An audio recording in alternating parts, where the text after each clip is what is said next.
قرآن مجید کا جو یہ میوزک ہے، قرآن کے الفاظ کا جو حسن ہے، جہاں تک حسن معنوی ہے وہ تو ہر لفظ میں ہے، لیکن یہ حسن ظاہری، حسن صوتی، حسن لفظی، یہ اپنے کلائمیکس پر آپ کو نظر آئے گا سورہ رحمان۔ علم القرآن، لیکن قرآن میں یہ سورت اس اعتبار سے بھی ممتاز ہے، اس کی 4 آیات پر ذرا توجہ کریں گے، عجیب حقائق سامنے آئے گا۔ جہاں یہ قرآن مجید کے حسن صوت اور حسن لفظی کی معراج ہے، وہیں اس کی پہلی 4 آیات میں 4 چوٹی کی چیزوں کا ذکر ہے، سب سے اونچی چیزیں۔ پہلی آیت کیا ہے؟ الرحمن، ایک آیت ہو گئی۔ رحمان کیا ہے؟ اللہ کا نام ہے۔ کبھی آپ نے غور کیا اللہ کے ناموں میں سب سے پیارا نام کون سا ہوگا؟ رحمان۔ کیوں؟ اس کا مادہ کیا ہے؟ رحمت۔ ہمیں سب سے بڑھ کر جس چیز کی ضرورت ہے وہ کیا ہے؟ رحمت خدا بندی۔ نام اچھی طرح سن لیجئے اس حضور کے قول کو۔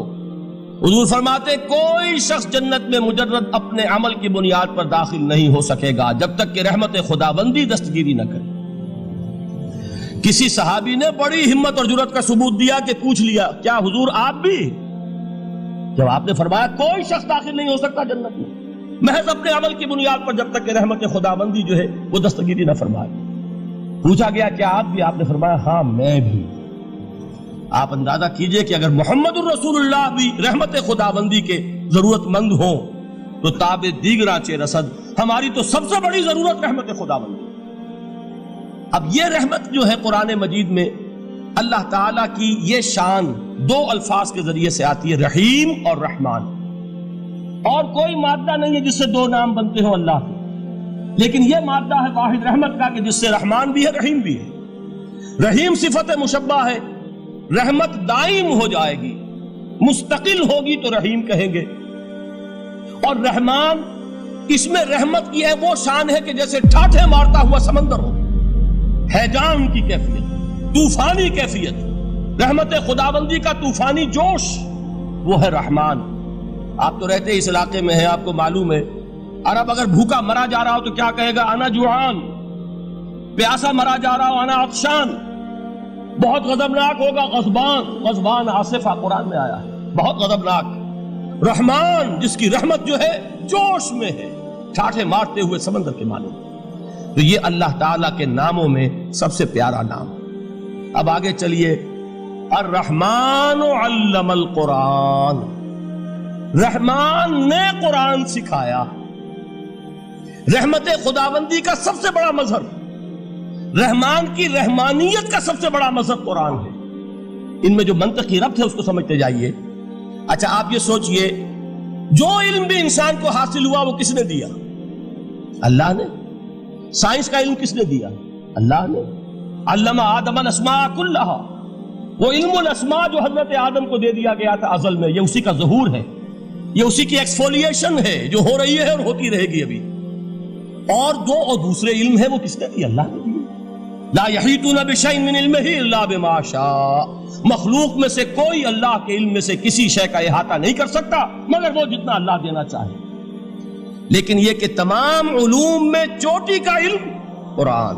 نوٹ کرتے جائیے، اب چوٹی کی چیزیں جمع کیجیے۔ اللہ کے ناموں میں چوٹی کا نام رحمان، اللہ نے جو کچھ انسان کو سکھایا اس میں چوٹی کا علم قرآن۔ خلق الانسان، انسان کو پیدا فرمایا۔ سوال یہ کہ حیوانات کو کس نے پیدا فرمایا؟ آسمان کس نے پیدا کی؟ زمین کس نے پیدا کی؟ فرشتے کس نے پیدا کیے؟ کیا مطلب خلق الانسان؟ اس کی تمام مخلوقات میں اس کا کلائمیکس، اس کی تخلیق کی معراج، اس کے تخلیق کا نقطہ عروج انسان ہے۔ یہ ہے کہ جو مسجود ملائک بنا ہے۔ وَلَقَدْ كَرَّمْنَا بَنِي آدَمَ وَحَمَلْنَاهُمْ فِي الْبَرِّ وَالْبَحْرِ وَرَزَقْنَاهُمْ مِنَ الطَّيِّبَاتِ وَفَضَّلْنَاهُمْ عَلَى كَثِيرٍ مِّمَّنْ خَلَقْنَا تَفْضِيلًا۔ تو تخلیق میں سب سے اونچی تخلیق انسان کی، علموں میں سب سے اونچا علم قرآن کا، اللہ کے ناموں میں سب سے اونچا نام رحمان۔ اب آئیے چوتھی چیز، علمہ البیان، انسان کو بیان کی صلاحیت عطا فرمائی۔ کیا اور کوئی صلاحیت عطا نہیں کی؟ بینائی کس نے دی؟ اللہ نے. اسی طریقے سے سماعت کس نے عطا فرمائی؟ اللہ نے. کتنی فیکلٹیز ہیں، کتنے ایکسٹرنل آرگنز ہیں سینس کے، کتنے انٹرنل سینسز ہیں جو اللہ نے دیے ہیں. لیکن یہاں بھی سمجھ لیجئے جتنی فیکلٹیز ہیں ہیومن فیکلٹیز، ان میں ٹاپ کی فیکلٹی جو ہے وہ اسپیچ ہے، کلام ہے، بیان ہے. جن لوگوں نے میڈیکل سائنس کا مطالعہ کیا ہے وہ جانتے ہیں کہ یہ برین ہے، ہیومن برین، اس برین میں جو وہ اوپر ایک زرد سا مادہ ہوتا ہے، گرے میٹر، اس کی ایک کوٹنگ ہوتی ہے، یہ ہائیسٹ ایوالوڈ فارم ہے. اور اس میں سب سے بڑا رقبہ جو ہے وہ اسپیچ سینٹر کہلاتا ہے. اسی لیے انسان کو حیوان ناطق کہتے ہیں. حیوان کے اور انسان کے مابین امتیاز قائم کیا گیا، نطق، گویائی، بولنا. اب یہ کیا چیز ہوئی؟ انسان کی صلاحیتوں میں سے سب سے اونچی صلاحیت. 4 آیتیں ہو گئی نا. اللہ کے ناموں میں سب سے چوٹی کا نام رحمان. اس نے جو علوم پیدا کیے ان میں چوٹی کا علم قرآن. اس نے جو مخلوقات پیدا فرمائی ان میں چوٹی کی مخلوق انسان. انسان کو جو صلاحیت اور استعدادات عطا فرمائی ان میں چوٹی کی استعداد بیان. جمع کیجئے نتیجہ کیا نکلے گا؟ وہ نتیجہ ایک حدیث نبوی کی شکل میں سامنے آتا ہے. پہلی حدیث میں نے یہی پڑھی تھی. اس کے راوی کون ہے؟ عثمان ابن عفان. میں حیران ہوتا ہوں وہ قافیہ یہاں بھی موجود ہے. رحمان، قرآن، بیان، انسان، عثمان، عفان. باپ کا نام بھی اسی وزن پر ہے، عثمان ابن عفان. عن عثمان ابن عفان رضی اللہ تعالی عنہ قال قال رسول اللہ صلی اللہ علیہ وسلم. حضرت عثمان شہید مظلوم ذو النورین رضی اللہ تعالی عنہ فرماتے ہیں کہ اللہ کے رسول صلی اللہ علیہ وسلم نے فرمایا خیرکم من تعلم القرآن وعلمہ. تم میں سے بہترین لوگ وہ ہیں جو قرآن سیکھیں اور سکھائیں. قوت بیان جو تمہاری ٹاپ فیکلٹی ہے، اس کا استعمال کسی گھٹیا کام کے لیے نہیں ہونا چاہیے. دیکھیے اردو میں محاورہ ہے کہ توپ سے مکھی نہیں ماری جاتی. توپ بنائی گئی ہے کسی بڑی شے کے لیے، مکھی مارنے کے لیے توپ استعمال نہیں ہوتی. یہ قوت بیان جو ہے، جو ٹاپ موسٹ فیکلٹی ہے ہیومن جو فیکلٹیز ہیں ان میں سے، اس کا استعمال بھی ٹاپ موسٹ ہونا چاہیے. قرآن کو بیان کرو.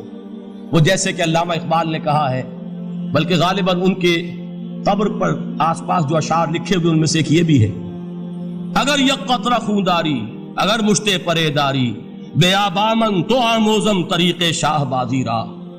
اگر تمہارے اندر ایک قطرہ بھی خون کا ہے اور مٹھی بھر بھی پر اگر اللہ نے دیے ہیں تو میرے پاس آؤ کہ میں تمہیں شاہبازی کے طریقے سکھاؤں.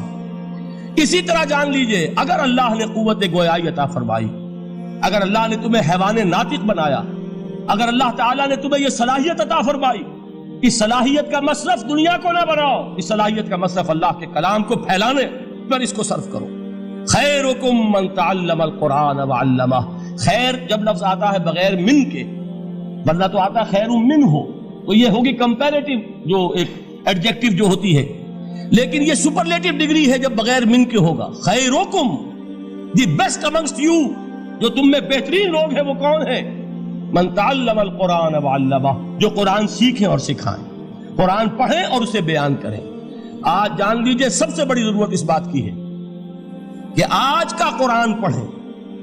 آپ حیران ہوں گے کہ یہ کیا کہا اس میں. دیکھیے قرآن اترا ہے 1400 برس پہلے، لیکن تا قیام قیامت نوع انسانی کو جتنے مسائل درپیش ہوں گے ان سب کا حل اس میں ہے.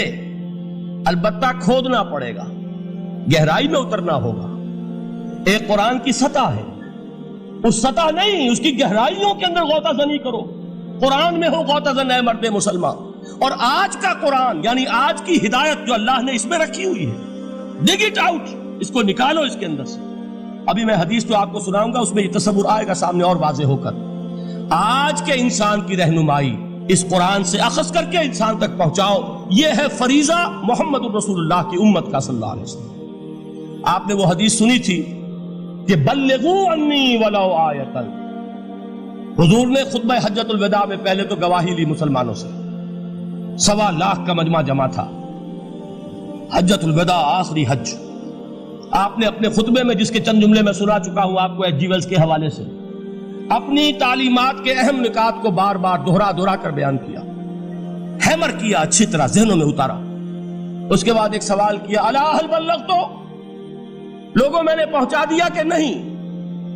اور پورے مجمع نے کہا انا نشہد انک قد بلغت، بلکہ ایک روایت میں الفاظ بڑے پیارے آئے ہیں، انا نشہد انک قد بلغت الرسالۃ وادیت الامانۃ ونصحت الامۃ وکشفت الغمۃ۔ ہاں حضور ہم گواہ ہیں، آپ نے امانت ادا کرنے کا حق ادا کر دیا، رسالت کے فرائض کا حق ادا کر دیا، امت کی خیر خواہی کا حق ادا کر دیا، اور آپ نے گمراہی کے پردوں کو چاک، اندھیروں کو چاک کر دیا۔ 3 مرتبہ حضور نے سوال کیا، 3 مرتبہ جواب لیا، پھر آپ نے نگاہ آسمان کی طرف اٹھائی ہے، انگشت شہادت سے 3 مرتبہ اشارہ کیا، اللہم اشہد اللہم اشہد اللہم اشہد، اے اللہ تو بھی گواہ ہے، یہ مان رہے ہیں کہ میں نے یہ قرآن ان تک پہنچا دیا۔ یعنی جسے آپ انگریزی میں کہتے ہیں سائی آف ریلیف، کہ ایک بڑا بھاری بوجھ آ پڑا تھا، بڑی ذمہ داری تھی، انا سنلقی علیک قولا ثقیلا، اے محمد ہم آپ پر ایک بڑی بھاری بات ڈالنے والے ہیں، اے اللہ گواہ ہے کہ وہ بوجھ میرے کاندھے سے اتر گیا۔ یہ تسلیم کر رہے ہیں کہ میں نے حق امانت ادا کر دیا، تیری امانت تھی میرے پاس یہ کلام، اللہ کا یہ پیغام انسانوں کے لیے نازل ہوا محمد پر صلی اللہ علیہ وسلم، تو امانت کا بوجھ کس کے بارے گرا، کس کے کاندھے پر ہے؟ حضور کے۔ اگر ادا نہ کرتے، ابھی وہ آپ نے آیت سنی تھی، یا ایھا النبی بلغ ما انزل الیک من ربک فإن لم تفعل فما بلغت رسالتہ، یا ایھا الرسول، اے رسول صلی اللہ علیہ وسلم پہنچا دیجئے جو کچھ نازل کیا گیا ہے آپ پر آپ کے رب کی طرف سے، اور اگر بالفرض آپ نے ایسا نہ کیا تو امانت کا حق ادا نہیں ہوگا، رسالت کا حق ادا نہیں ہوگا۔ حضور نے پہنچا کر گواہی لے کر جیسے کہ ایک اطمینان کا سانس لیا، اللہم اشہد، اللہ تو بھی گواہ ہے۔